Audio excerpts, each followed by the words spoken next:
It is time. He has been a friend to our show. This guy has been a friend to our show from the very beginning, and we are always pulling for him and his teams. We're not fair weather fans, even though we would appreciate it if fewer games were on Peacock. It is Badger men's basketball coach Greg Gard on Wilde Tausch. Gardo, good morning. How are you? Good. How are you guys doing? We're great. We appreciate you making time for us. We're excited to talk about where your team is at and Tonje and everything we're seeing going on. But first, do you believe in jinxes?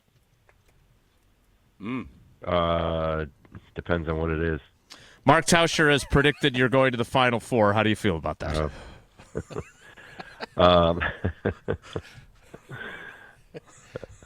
I'll save comments for later. I like the way he's thinking. Are you at all superstitious? Because then we tried to figure out superstition compared to jinx. I don't like when black cats walk in front of me. Is there anything superstitious about your preparation? Not really. Not really. It's just more routine than it is superstitious. I like it.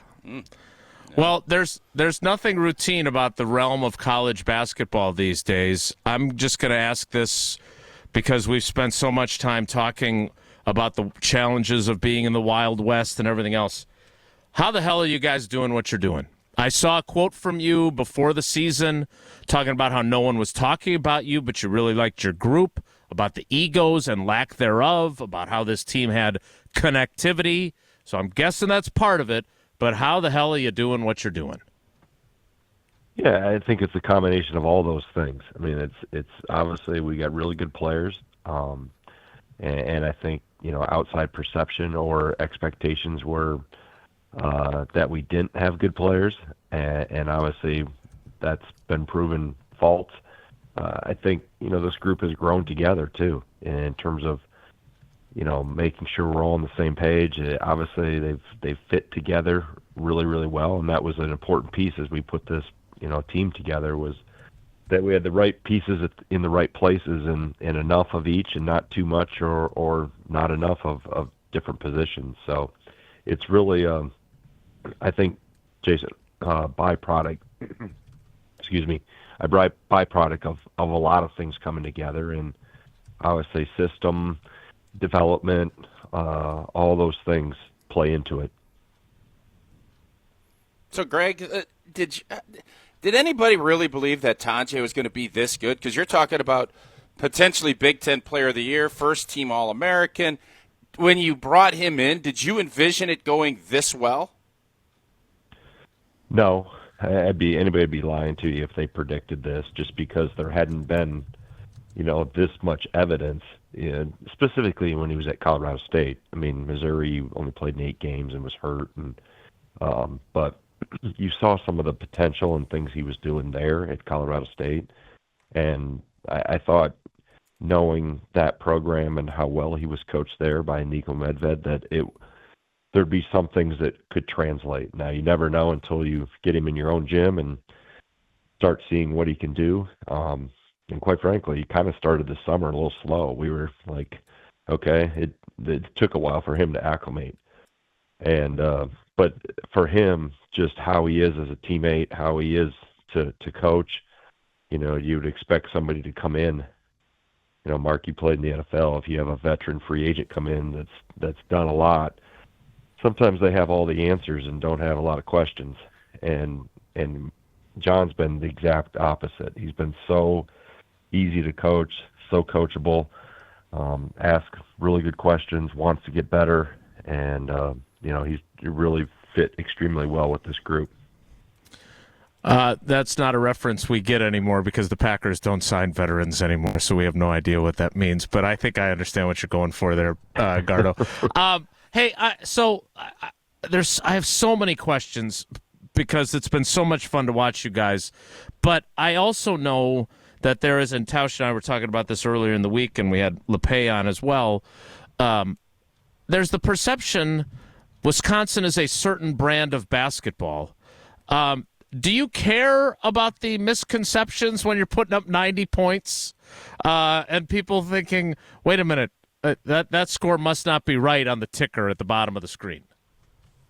Well, the brand, regardless of style of play, has always been winning. So that's the brand of basketball that we play.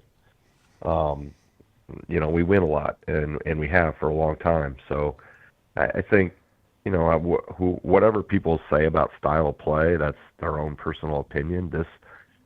This style of play wasn't evolved and developed and chosen by our staff because of what we worried about the outside, what the outside said. It was about how we saw the game evolving, how things were changing with the rules, with player development, with maximizing some of the skill sets of guys we had, how we could specifically recruit to the system. It was all those things that played into it, and because it's pretty adaptable. We can play. We play pretty fast in transition. We shoot a lot of threes. Analytics were a big part of it, of how we put this together, and looking kind of the science behind shot selection and those type of things. So it really was done for every other reason than we really cared what the outside world said. As long as it contributes to winning basketball, that's really the main goal here. All right, so Gardo, I don't need to blow sunshine at your clipboard and tell you how great you are, but because you know what I think of you. But my theory on coaches, and I've obviously covered a lot of them, there's two overarching things that make a good coach. One, he treats everybody fairly but not the same because he knows what each player needs, and he's willing to adapt, and he's not just rooted in, this is my system, we do what we do. It's adapt or die. Can you give us behind-the-scenes look at what that process was like? Because when I watch you play, it is not, the swing offense or the blocker-mover offense of yesteryear. Help us understand how you got here and why it's working as well as it is with the guys that you have. Yeah, I mean, really, Jason, it started probably 3+ years ago that I saw that we needed to continue to evolve and change some things, and we did a little bit of the continuity ball screen, starting at least 3 years ago. Johnny Davis was playing for us at the time, so, and we had done a little bit of it before that even, but we used it more as a supplement to some of the swing stuff we did, and we haven't done pure swing in 8 years. We've kind of taken pieces of it and evolved and went with some more sets, and then we evolved into using some of this continuity ball screen, and then like I said, about a year and a half ago, it was the summer of 23. Kirk Penny came back from New Zealand and was in the Dells for a few weeks and popped by the office just to get out of the water park for a day. And we started talking different things, and I kind of described the vision I had, and just couldn't figure out wasn't sure how to build the bridge to where I wanted to go. And just talking with Kirk and his experiences internationally specifically, and who he had played for, and it started piecing together a little bit. So it was, a 10-minute conversation, and then he came back about a week later, and we met for over an hour. And then by the third time, he had come down from the Dells. He kept extending his stay, and he said, "Hey, could there be something where I could stay and help on the staff in some capacity?" So that's really the birthplace of it, of how Kirk got here. It was kind of by happen chance. It was just a conversation over a month, or multiple conversations over a month. And like I said, just me describing where I wanted this to go, and him going, "Hey, I know exactly what you're talking about. Here's how we can get there." And so that's kind of in a nutshell how it all came about. And yes, evolving is important. I think we've tweaked and changed. This is probably the most notable change we made because it's so statistically and obviously visually, recognizable. But, we've tweaked and modified things and evolved as time has gone on. I think you have to, and always, you anchor to your core and your philosophies. But at the same time, you're always searching for a better way that fits your team, how the game has changed, like I mentioned earlier. And quite frankly, it came down to, in college basketball right now, you got to score. Just with how the rules, the fouls, the powers that be want more scoring because it gets more eyeballs on the games, and so it was a combination of all those things coming together. So, Garter, you're telling me that this resurgent in offense has to do with too much mini golf and wave pools? Probably, yeah. He had too much water in his ears. He had to get out. And like I said, he needed and not that anybody needs a vacation from the Dells, but he needed an escape for a few hours just to. And he had been locked down in New Zealand when COVID hit. Yeah. New Zealand was one of the countries that put a lock and key on everybody, so he didn't leave the country for 3 years. So when he got a chance to get back to Wisconsin, it was load up the wife and kids and let's go. Get it back to it. One of the things that I've noticed and I've seen, and this has got to be tricky on your end because, 5 or 6 years ago, you had 3, 4, 5 years to, at Brad Davison's case, 8 or 9 years to kind of understand who these players are and what motivates them. You got after Krall a couple months ago, and, man, he played dynamite Tuesday night. How do you do that with the Tonje and the guys that you learn about them, but how do you know how to push those buttons? You could probably do that with the guys that stick around 3 or 4 years, but now in an ever-changing world where you're getting them for 6 months, has that been a tricky part of coaching from your end? Not really. Not really. I mean, the really good ones want to be coached. They want to be told the truth. They want to be held accountable. So, anybody that they tell us they want to be, great players, okay, here's how you do it. And I think they appreciate the honesty and you're honest with them, you're loyal to them, but at the same time you have high expectations and they know it's not an easy road. And I talk about that a lot, about how much adversity you're going to have to overcome.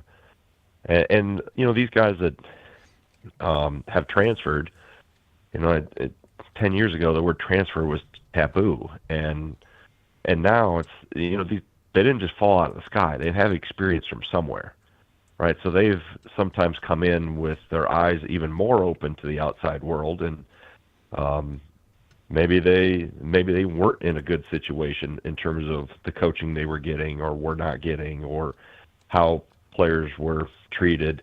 And they come in here and they see all of our resources and how we invest in them and how we try to coach them and help develop them. And I think that bond and that trust really accelerate pretty quickly. And so I think it's a two-way street. You got to trust them, they got to trust you. But like I said, I've always felt, everybody, the society keeps, or I see other coaches say, well, kids have changed, and really, no, they haven't. Society has changed. Their externals have changed. Social media has changed. The NIL and the portal has changed or become part of this world.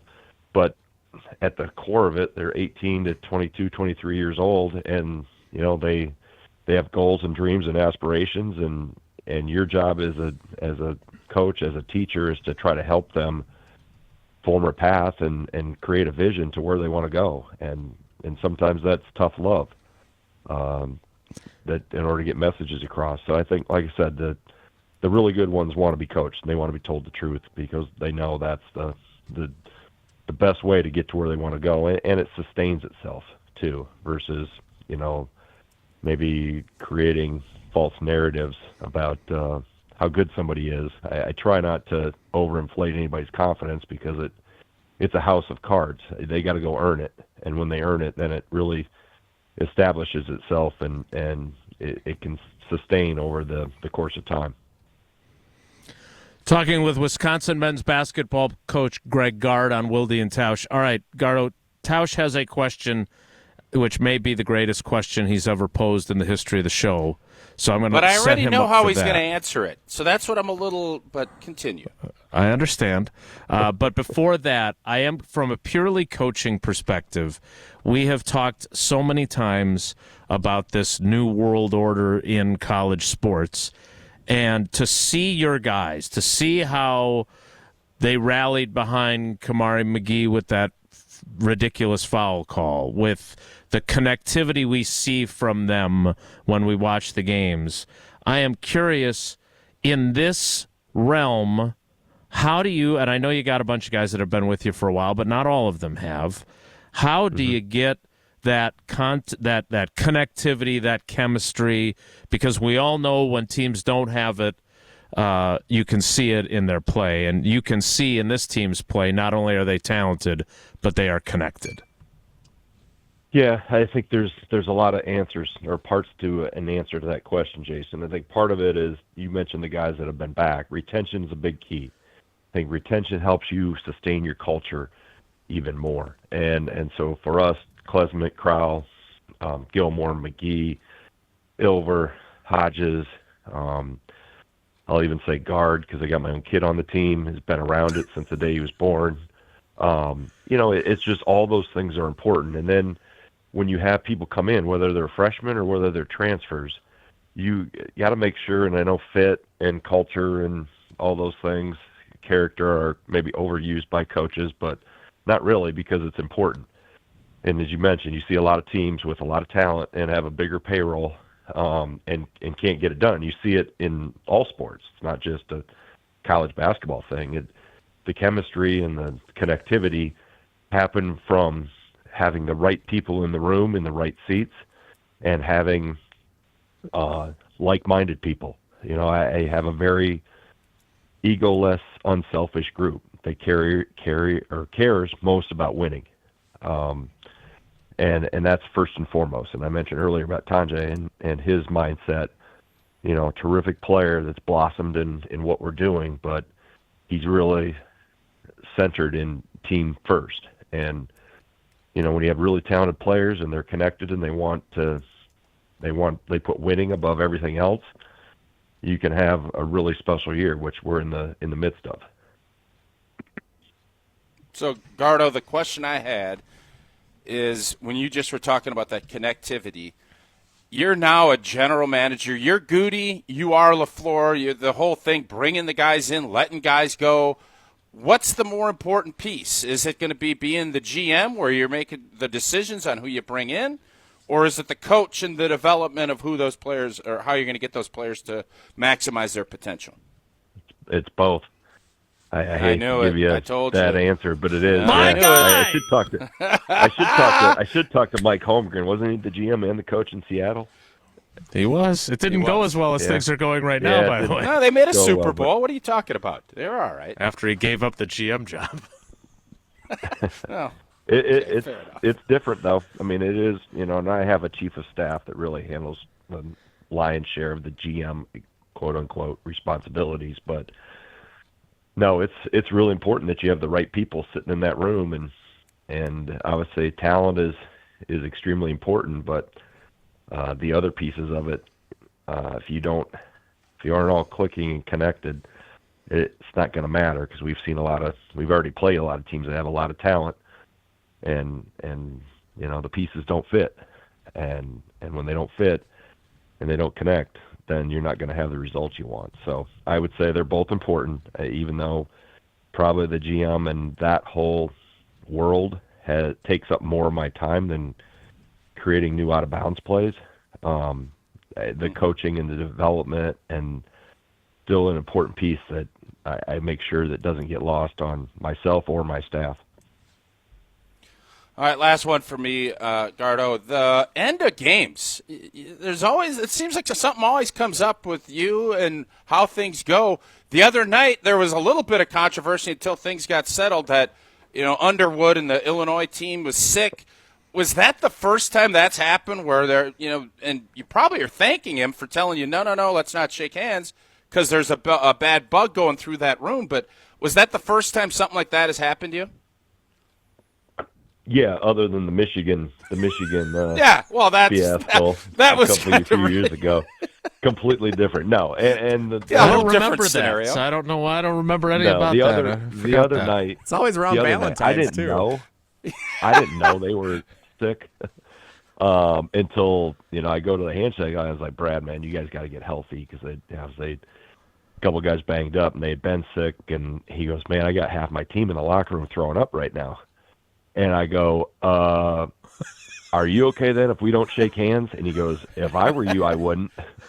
I said, okay, if you're cool with it, I'm cool with it. Let's not shake hands. He's like, we're good. And so no, that's the video of it probably made it seem like we were ready to throw down, but no, it was just us both exchanging, like him saying, if I were you, I wouldn't do it. So I'm like, okay, not like we just didn't bump and grind for 40 minutes, I know, and share basketball, but I was appreciative of him, at least offering that up, like, hey, we're struggling here, and you guys don't need to get this because you guys are cooking right now. So no, that was completely taken out of context. I think he addressed it in his press conference, and I did on my radio show, and we talked yesterday anyway, and a little bit about that. Just we were laughing about how everybody made a big deal about it. I'm like, man, Brad, we've consumed a few beers and some bourbon together, so that's a little bit of flu isn't gonna, ruin our friendship. Yeah, I don't know why anyone would have assumed that was confrontational. It's not like you have a track record of that sort of thing. All right, Gardo, we really appreciate this. Yeah, just are you like gonna, the old cup up in Canada, throwing down, say, putting the gloves down. Let's see what we got. Are you going to watch the Four yeah, Nations? That'll be round 2 tonight, right? Yeah. Even Gardo tuned in.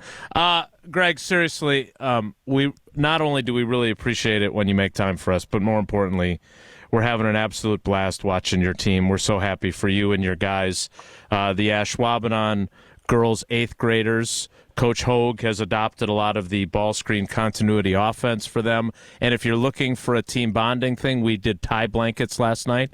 We've got some leftover material if the guys want to do those, because that's a really good team bonding event. I think Greg had mentioned he has a little spare time. Can you send him that video of how you guys are running that offense? And he wanted to critique that. I think he had mentioned that earlier. Okay. You haven't sent him a video. Put it on his file of all his videos he has on his desk.